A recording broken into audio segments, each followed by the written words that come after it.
मैं मरा नहीं हूं। मेरी ये हालत, क्या मैं किसी और जमाने में आ गया हूं?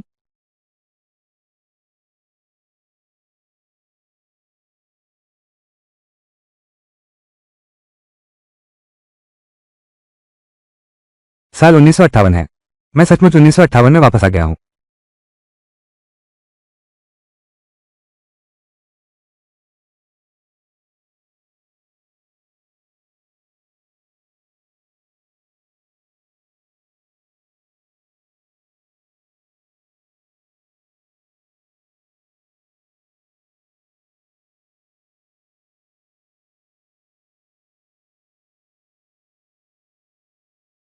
मेरा नाम लिनहाओ है। इस जिंदगी में मैं चार नौशा है। रेलवे विभाग का एक गार्ड हूं। उनकी मां एक शहीद हैं। उनके माता पिता दोनों शहीद हैं। एक हफ्ते भर पहले ट्रेन में नेक काम करते हुए चाकू घोंप दिया गया। अस्पताल पहुंचाया गया।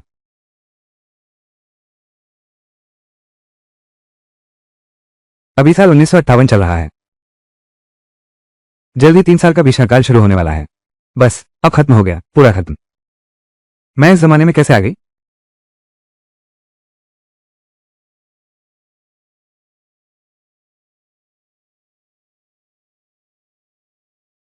यह है मेरा जन्म चिन्ह।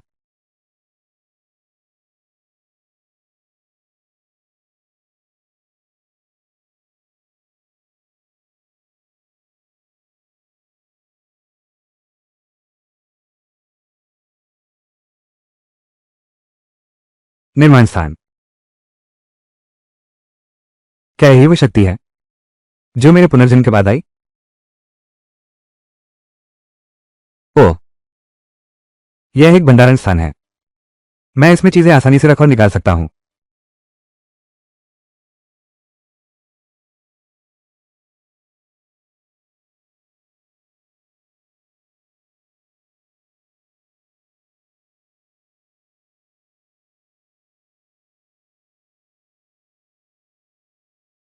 समझ आओ।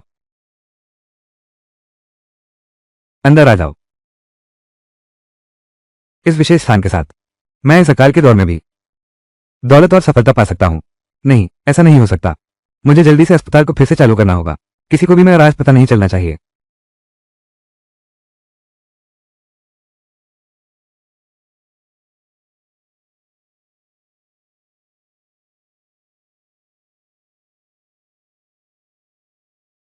हाउ जी, तुम जाग गए। जल्दी जल्दी मास्टर को देखने दो।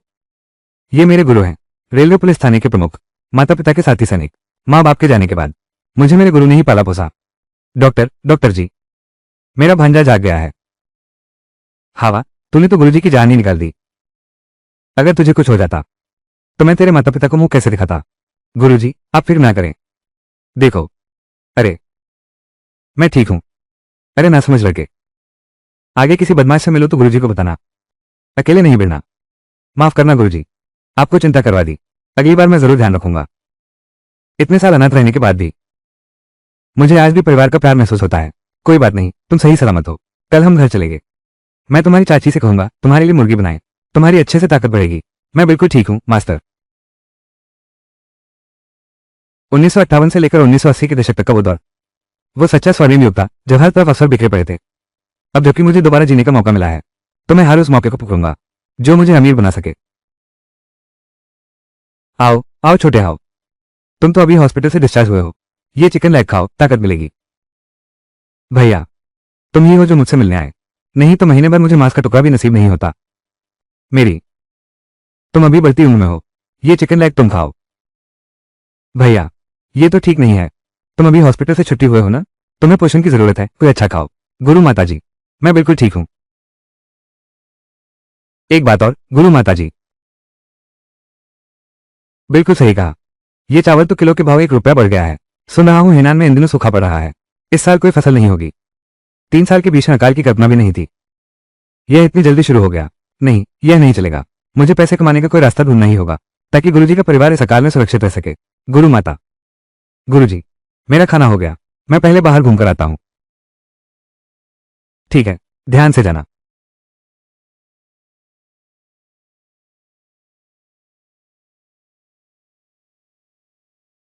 यह 1958 का साल है। हर तरफ पैसा कमाने के मौके हैं।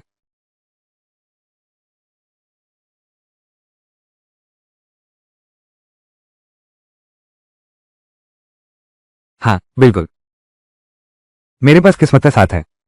इसे सीधे वापस ले सकते हैं। मछली पकड़ने से यह कहीं ज्यादा कारगर है। यह मछली मेरी पहली कमाई है।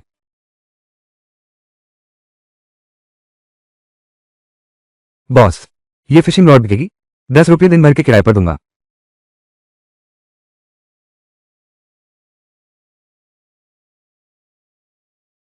मैं आपको 100 रुपये दूंगा।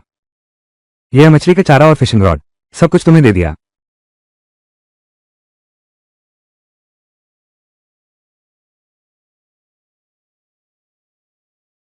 अब कोई मुझे नहीं देख सकता। शायद नियति स्थान का इस्तेमाल कर लिया।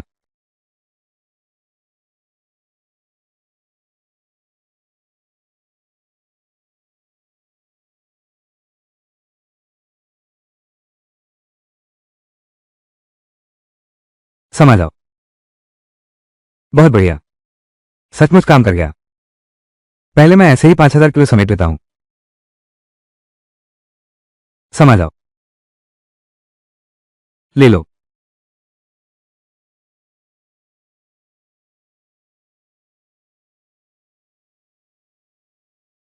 ले लो। वाह, मेरा आध्यात्मिक आयाम स्तर उठ गया है। मेरी संवेदन शक्ति 5 मीटर से बढ़कर 50 मीटर हो गई है। नहीं, इस खाई की तलहटी में कुछ है।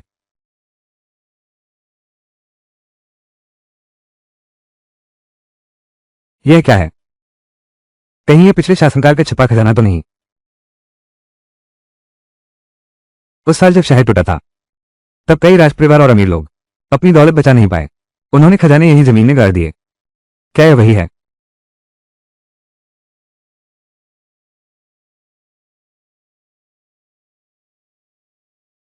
जो मुझे मिला है? ले लो। इतना भारी है तो ये तो बहुत कीमती चीज है।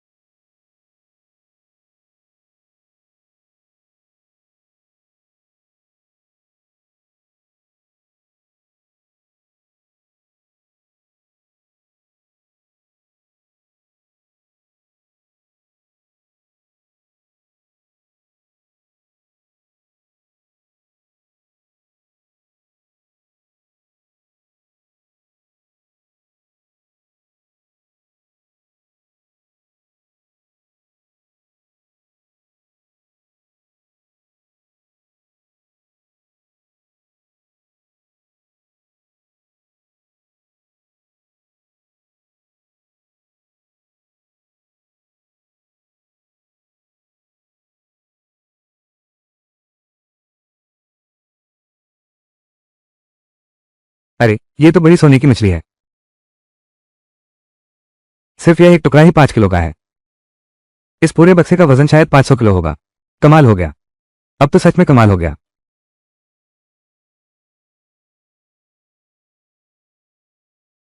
तुम चाहती हो?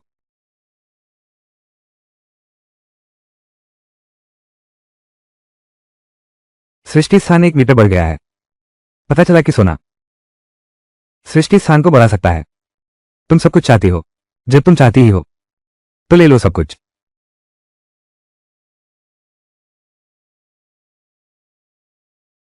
सृष्टि स्थान मूलतः सिर्फ 3 वर्ग मीटर का था।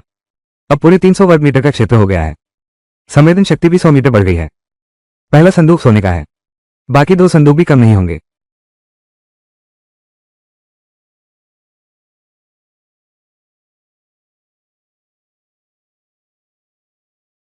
हरा पत्थर।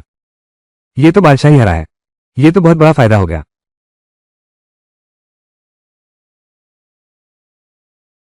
तुम्हें हरा पत्थर भी चाहिए? ठीक है, सब तुम्हारा है।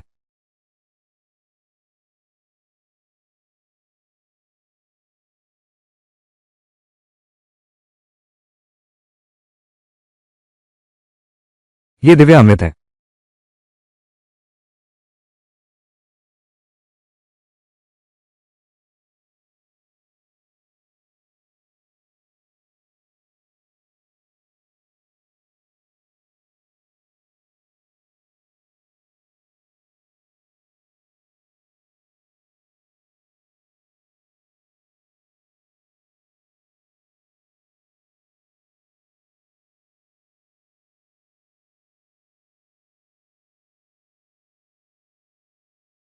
बहुत दर्द हो रहा है।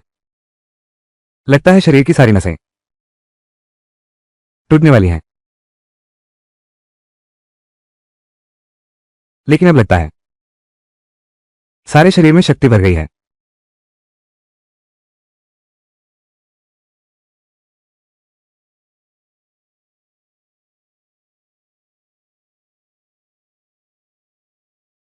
ये दिव्य अमृत, ये तो शरीर की नस नस को शुद्ध कर सकता है।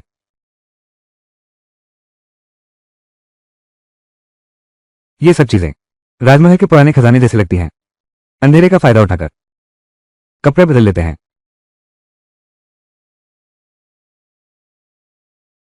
इस जमाने में हर चीज के लिए राशन कार्ड चाहिए। चोरी छिपे सौदा करना बड़ा अपराध है। ये सब ब्लैक मार्केट में ही हो रहा है। सारी मछलियां बेच दो। अरे, खरीदोगे या बेचोगे? खरीदो 1 पैसे में, बेचो 2 पैसे में।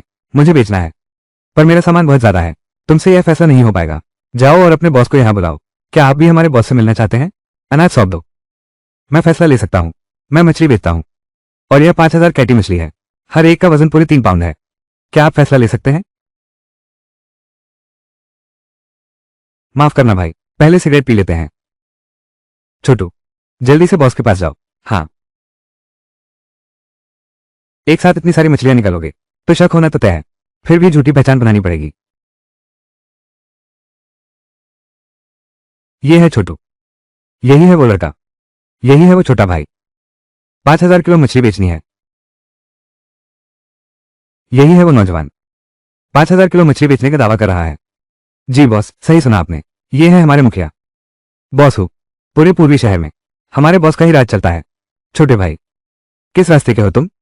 इतनी मछलियां अभी ला पाना कोई मामूली बात नहीं है। ये मछलियां हो बड़े भाई से मिलने आया हूं। मेरे पास 5,000 किलो मछली है। मैं काउशन कम्यून से हूं। यह मछली हमारे कम्यून ने सामूहिक रूप से पाली है। बस इतना नहीं पता कि वो बड़े भाई इतना सब संभाल पाएंगे क्या? काउशन कम्यून, सुना है आप लोगों के पास, हर किसी के पास, दोनों ही शिकार में माहिर हैं। मुझे तुम पर भरोसा है। यह मछली मैं सारी ले लूंगा। हर किलो का 4 आना दूंगा। 2,000 रुपये। ठीक है, वो सारी मछलियां जंगल में हैं। पहले मैं गांव वालों का स्वागत करता हूं। बड़े भाई हो, आप 15 मिनट बाद लोगों को लेकर मेरे पास आना। अगर तुम्हारे पास सच में इतनी सारी मछलियां हैं तो मैं तुम्हें एक अतिरिक्त माताई शराब की बोतल दूंगा। अगर तुम्हारे पास सच में इतनी सारी मछलियां हैं तो मैं तुम्हें एक अतिरिक्त माताई शराब की बोतल दूंगा। अरे,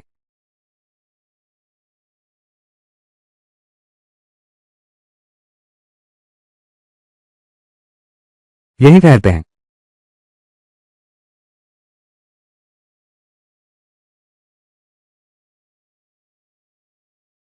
आखिरकार इन 5,000 किलो मछलियों को बोझ उतार दिया। बड़े भाई हो, आ जाओ।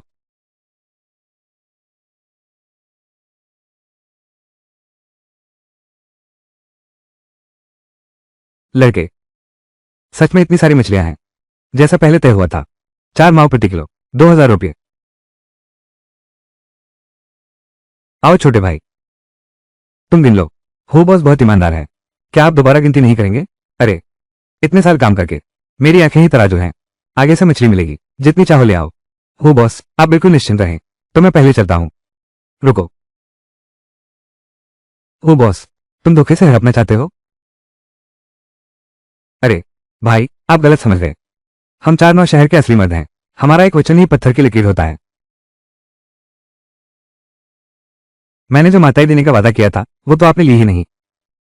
आज के बाद से आप हमारे पूर्वी शहर के विशेष अतिथि हैं। बॉस हो वाकई में बहुत दिलदार इंसान है। तो फिर हम जरूर कभी न कभी मिलेंगे। ठीक है, इन मछलियों को बेच दो। एक ही बार में 2,000 कमा लिए। फिर ब्लैक मार्केट चलते हैं। कुछ सस्ते में ठिकाने लगाने का मौका देखेंगे। देखते हैं कुछ कमाई हो जाए कि नहीं।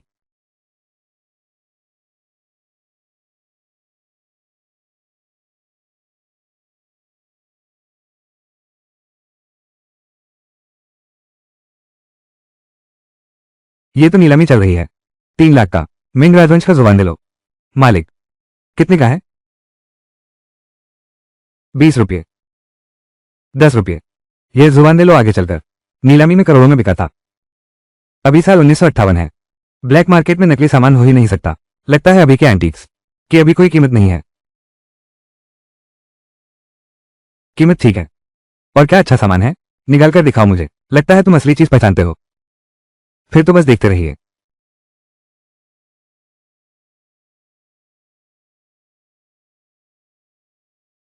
युवान राजवंश की नीली सफेद चीनी मिट्टी की मोरनी प्लेट, गे या भट्टी की अष्टकोणीय प्याली। आने वाले समय में ये सब करोड़ों की कीमत के खजाने बन जाएंगे। मालिक, ये सारी चीजें मुझे लेनी है। लगता है आपको इस काम की अच्छी समझ है। सच कहूं तो अगर हालात इतने खराब ना होते तो मैं यह अनमोल चीज बेचने न निकलता। एक कीमत 300 रुपये। कोई बात नहीं, डील पक्की।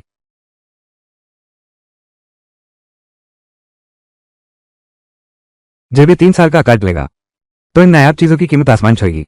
कम से कम 10 गुना तो बढ़ेगी ही। भाई, पैसा और सामान दोनों का हिसाब साफ। अब कोई और दिक्कत है क्या? भाई, गलत मत समझो। मैंने देखा तुम्हें इस काम की समझ है। यह मेरे घर का पता है। घर पर और भी बहुत कुछ है। महल की पुरानी चीजें। अगर चाहो तो यहां आकर मुझसे मिलना। ठीक है।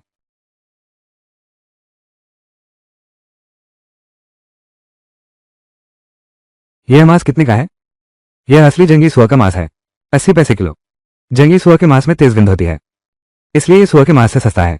आजकल के लोग इसकी गंध दूर करना नहीं जानते, लेकिन मैं जानता हूं। इससे तो मुनाफा हो गया। मालिक, कितने किलो है? मैं सारा ले लूंगा। मेरा ये सुअर 300 किलो से ज्यादा का है। तुमने सब कुछ ले लिया। सिर्फ सुअर का मांस ही नहीं है, यह अंडा भी मुझे चाहिए। ठीक है छोटे भाई। ये सुअर मैं तुम्हें 300 का देता हूँ। अंडे में मुफ्त में देता हूँ। कुल मिलाकर तुम मुझे 210 रुपये दो। बस इतना ही काफी है। आप मुझे 210 रुपये दे दीजिए। बस बस इतना ही काफी है। ये तो बहुत सस्ता है। मात्र 200 रुपये में एक सुअर आ गया। इस जमाने में सब कॉमन मेस में खाते हैं। शायद मसाले नहीं मिल पाएंगे इसे सुगंधित करने के लिए। लगता है कल मुझे आयुर्वेदिक दुकान पर जाना होगा। ठीक है, बहुत अच्छा।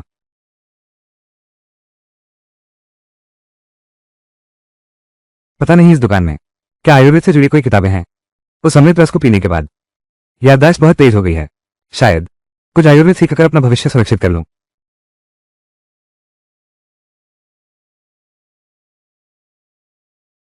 साथ ही मैं रेलवे स्टेशन का पुलिसकर्मी हूं। यहां कुछ आयुर्वेदिक दवाई लेने आया हूं। माफ कीजिएगा, अभी सही समय नहीं है। कृपया अभी जाइए। बिल्कुल नहीं, छोटे लियो। ये बेद भी नहीं चलेगी। हम सभी तो जनता की सेवा के लिए हैं। किसी के साथ विशेष व्यवहार नहीं हो सकता। तुम साथ ही अंदर आइए। पूरे शरीर में छुपी चोट के निशान हैं। दिल पर भी एक जानलेवा घाव है। लगता है ये भी एक युद्ध देख चुके वरिष्ठ सेनापति हैं। माफ कीजिएगा छोटे साथी। डॉक्टर को अभी और समय देना पड़ेगा। आपको तकलीफ दी। महान सेनापति, आप तो मेरा मान बढ़ा रहे हैं। पहले आप अपना इलाज करवाइए। मैं बस इधर उधर घूमने जा रहा हूं। हाँ। साथ ही छोटी मछली, क्षमा करें, क्या आपके पास चीनी पारंपरिक चिकित्सा से जुड़ी कोई किताबें हैं? मैं उन्हें देखना चाहूंगा। हाँ हैं। जरा ठहरिए। मंडल, पहले आप देखिए। जब मेरे गुरुजी फुर्सत में होंगे तभी आपकी दवा तैयार करेंगे। शुक्रिया साथी। छोटी मछली। शून्य ज्यादा मात्रा में अमृत पीने के बाद बीमार पड़ गया। न सिर्फ देखते ही याद रख सकता है, बिल्कुल सही तरीके से समझ और इस्तेमाल कर सकता हूं।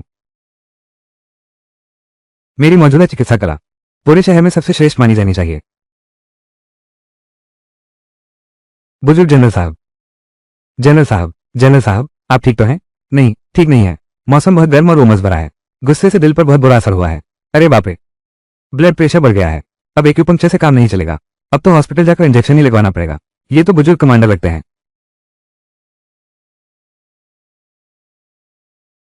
घबराओ मत, सब शांत रहो। मुझे कोशिश करने दो। क्या आप ट्रेन गार्ड नहीं हैं? आपको मेडिकल ज्ञान भी कैसे आता है? मैं बचपन से सीखता आया हूं। ये तो बेतुकी बात है। क्या आप जानते हैं ये कौन है?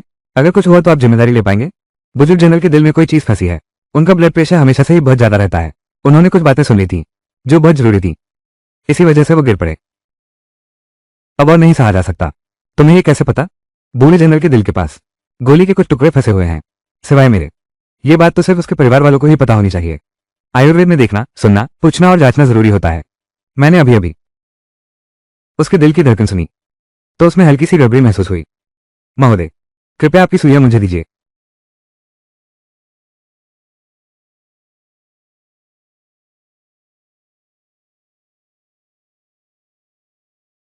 सेनापति जी का ब्लड प्रेशर बहुत ज्यादा है। एक्यूपंक्चर से न सिर्फ ब्लड प्रेशर कम नहीं होगा, बल्कि यह और भी बढ़ सकता है। उस समय तक अगर प्रेशर की दवा भी आ जाए तो कुछ नहीं बचा पाएगी। सामान्य एक्यूपंक्चर तो बेहतर है, लेकिन दिल का संतुलन जरूरी है। शार्पनर ने दिल को छलनी कर दिया, जिससे हृदय की गर्मी बहुत बढ़ गई। मुझे इस्तेमाल करना होगा ये नियांग 11 सुइयों का, दिल की यांग ऊर्जा को संतुलित करने के लिए, तभी ब्लड प्रेशर कम हो सकता है। क्या?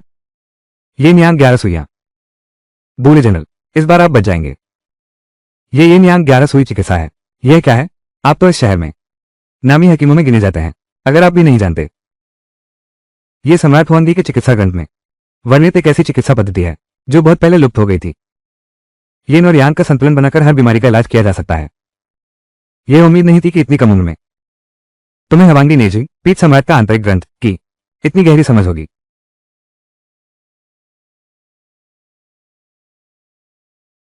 धत तेरे की, तुमने बूढ़े जनरल के साथ क्या किया? अशिष्ट मत बनो छोटे लियो। जनरल, आप ठीक तो हैं? ये तो बहुत पुरानी बीमारी है। जवान, मुझे बचाने के लिए शुक्रिया, मौत के मुंह से वापस आने के लिए। आप तो उस जंग में नहीं मरे थे।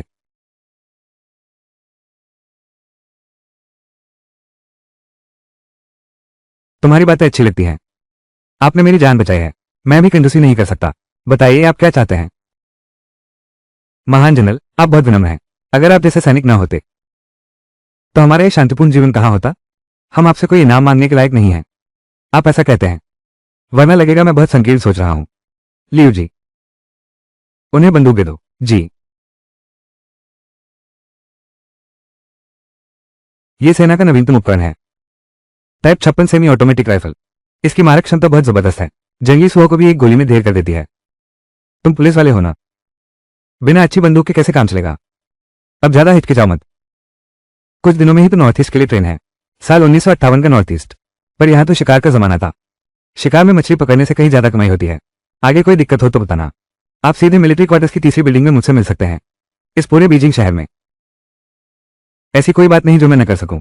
जब मैं इस बंदूक से कोई उपलब्धि हासिल करूंगा, तब मैं आपके पास खुशखबरी लेकर आऊंगा। जनरल साहब, आपका ब्लड प्रेशर अभी अभी सामान्य हुआ है, कृपया आप ज्यादा भावुक ना हो। अरे, लेकिन मेरा वो प्यारा पोता, उसकी तरफ से कोई खबर ही नहीं है। हाय, किसी और दिन। शाओलियो।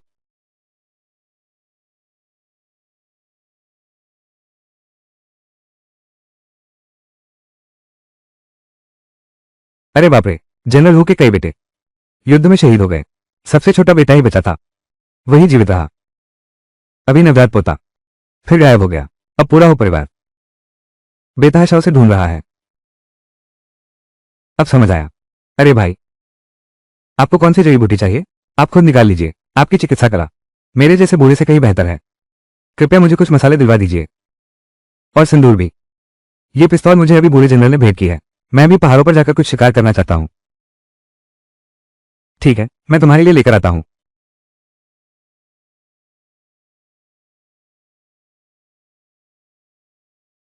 कोई बात नहीं, सब अपने ही लोग हैं, चिंता मत करो।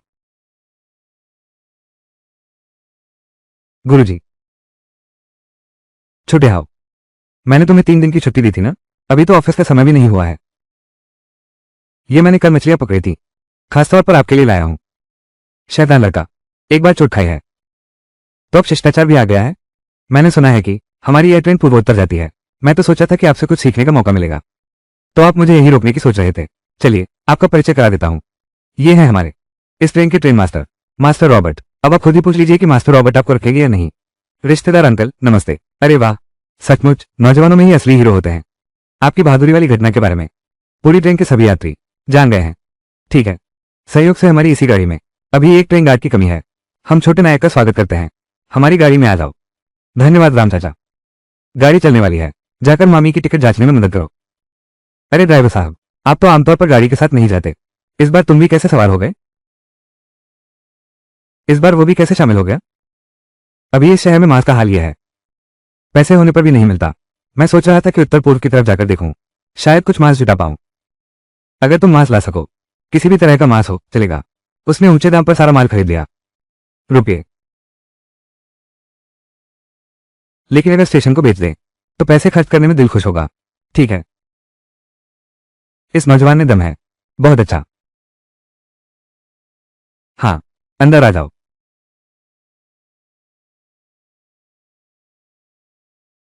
अपनी सीट ढूंढ लो।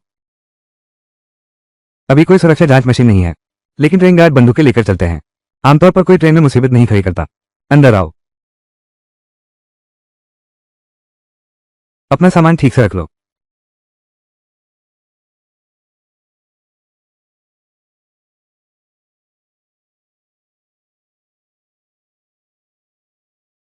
ट्रेन में इतना शोर है, बच्चा अभी भी इतनी गहरी नींद में सो रहा है। कुछ तो गड़बड़ है।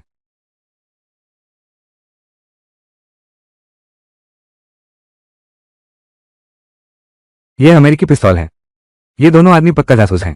पहले मैं अपनी गोल्डन फिंगर टेक्निक इस्तेमाल करता हूं, उसकी पिस्तौल की गोलियां निकाल लेता हूं।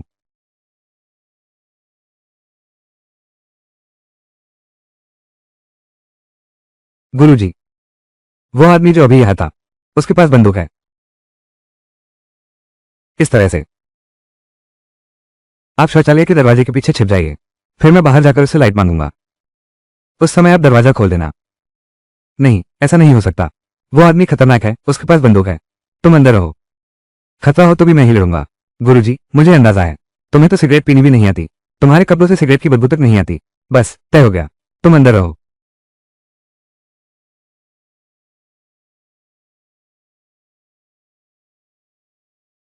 मैं थोड़ी देर टॉयलेट जा रहा हूं।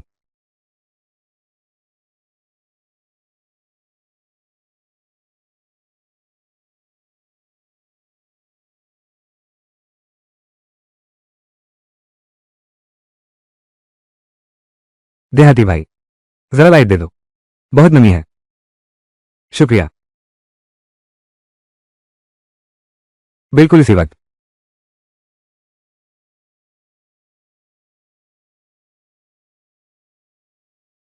शांत रहो, नीचे बैठ जाओ, हिलना डुलना मत।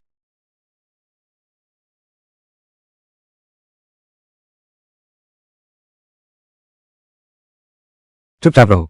सचमुच पिस्तौल है। पिस्तौल में कोई गोली नहीं है। यह पिस्तौल अमेरिका में बनी है। यह आदमी जरूर जासूस है। यह पिस्तौल अमेरिकी है। यह व्यक्ति तो गुप्तचर होगा। गुरुजी, अब तुरंत चलना होगा। उस महिला जासूस पर काबू पाओ। अब देरी नहीं करनी चाहिए। नहीं, यह नहीं हो सकता। इस तरह से करो, तुम मिसेज बी को सूचित करो।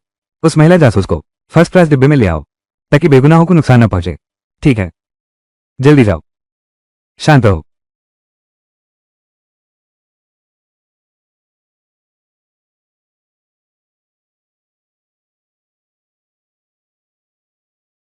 बहन जी, आपके पति को शौचालय में चक्कर आ गया था। हमारे साथी उन्हें एस बड़ी डिब्बे में आराम करने के लिए ले गए हैं। आप जल्दी देखने जाइए। दीदी, आपका शुक्रिया। मैं अभी जाती हूँ। बच्चा सो गया है, जगाओ मत उसे। ठीक है, मैं इसे पहले गोद में ले लेती हूँ। कोई बात नहीं। नहीं, मैं खुद ही संभाल लूंगी। जल्दी मुझे ले चलिए। ठीक है, मेरे साथ आओ।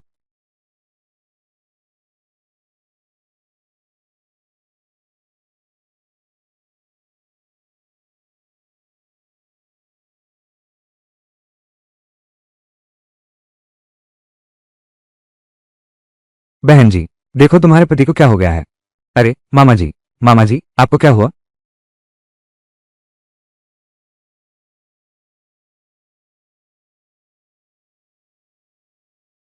हाउ जी, इस बार तो तुमने बहुत बड़ा काम किया है। ये तो बहुत बड़ी उपलब्धि है। क्या तुम जानते हो ये बच्चा कौन है। मुझे कहाँ पता चलेगा। अंकल रो, जल्दी बताइए ना। इतना रहस्य मत बनाइए। वो दोनों लोग वाकई दुश्मन एजेंट थे। वे लोग तो वो ताइवान वाला आदमी है, यहाँ कई सालों से छुपा हुआ था। यह आखिरी काम है उसका। उसे ले जाना है, जनरल हु के पुत्र को। वो तो महान जनरल हु हैं। जनरल हु के पुत्र को जरूर ढूंढो।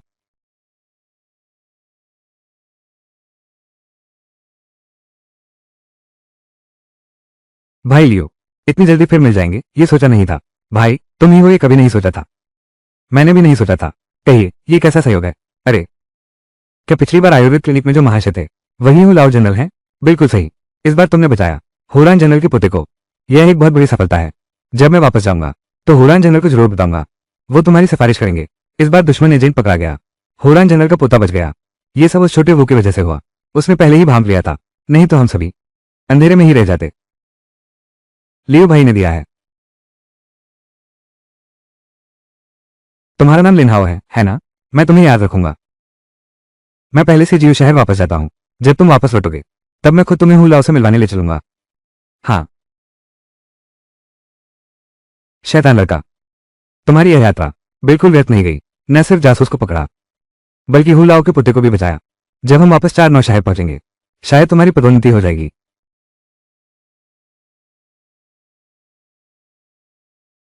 अरे, नमस्ते छोटे साथी। ये लो तुम्हारे लिए मिठाई। साथी लिन, तुम लौट आए हो। ये शरारती लड़का बिना कुछ कहे गायब हो गया था। मुझे लगा था कि तुम मारे गए हो। गुरुजी, दर्द हो रहा है। अरे बाप रे। मैंने सुना था कि शिंगान पहाड़ियों में शिकार ज्यादा मिलता है। शिकार करने चला गया था। शिकार? तो यही बात है। देखिए। अरे बाप रे, अभी मांस की बहुत कमी है। ये कैंटीन, महीनों से मांस का स्वाद नहीं आया। छोटे हाव की हालत यह है। इस 100 में से 50 किलो तुम रख लो, बाकी का इंस्टीट्यूट ₹1.5 किलो के हिसाब से लेगा। अरे अरे रुको जरा। नहीं नहीं, ये नहीं होगा। हम रेलवे में काम करते हैं, आधे साल से मांस देखा तक नहीं। ₹5.25 किलो के हिसाब से 100 किलो दे दो। तुम रेलवे वाले तो इधर उधर घूमते रहते हो। यह 1 किलो भी नहीं बिकेगा। 4-9 शहर लौटकर फिर से मारपीट हो सकती है। अगर हमने रेलवे पर यह 100 खो दिया तो ये सच में गया समझो। ये 100 तो तुम लोग आपस में बांट लेना। मुझे नहीं चाहिए, मेरे लिए मत रखना। अरे हाँ सुनो, ये 2 तुम लोग रख लो। यह क्या है?